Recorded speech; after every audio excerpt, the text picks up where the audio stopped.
Today we're going to be making persimmon jam.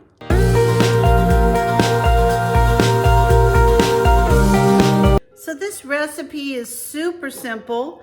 I'm actually going to put in 2.5 cups of really ripe persimmons. I've got them in my dish right here in my pan.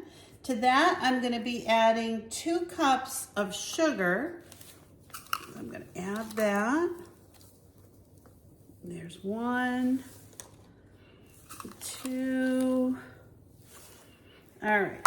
And then I'm going to be adding an apple, and I'm going to use this instead of the pectin. So this is a Fuji apple, but you can use any kind of apple that you have.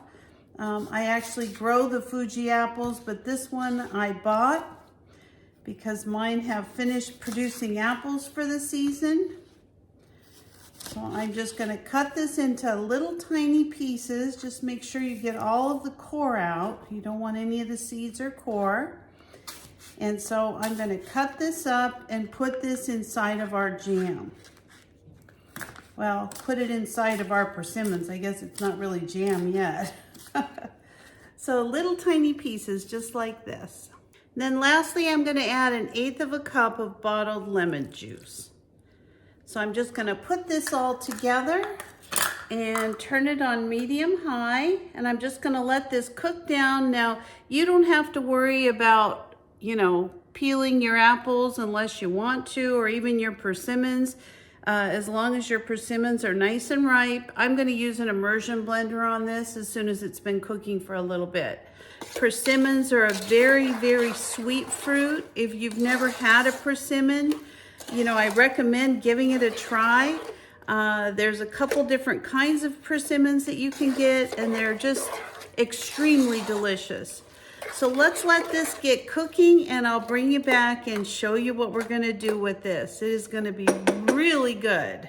Another thing that I do before my fruit starts boiling, and this is optional, but I always put a little pat of butter in with my fruit. It does help cut down on some of the foam.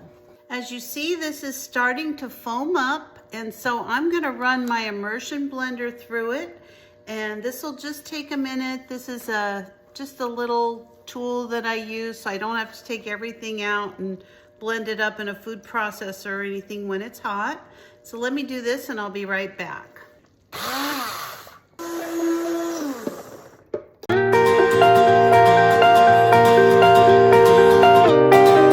So I've got this jam to the consistency that I want.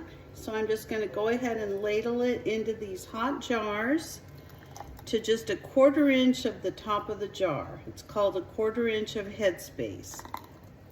Just like so.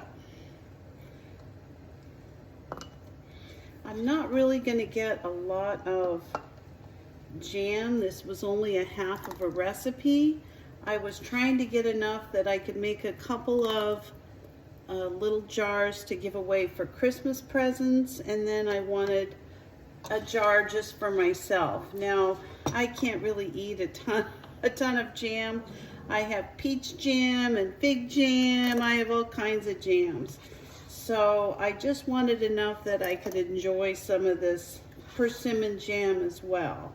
So all I'm going to do now is just take some of this vinegar and just go along the edges and make sure that there's no jam along the top that would stop the jar from sealing. And then we're going to put some lids on them and some rings.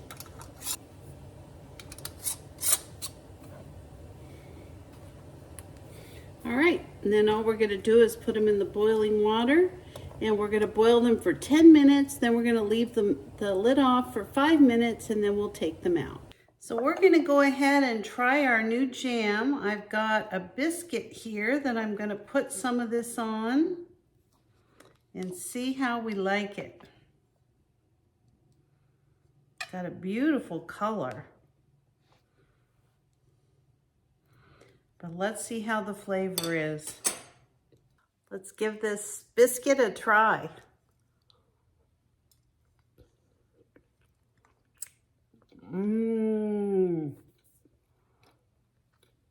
That is so good.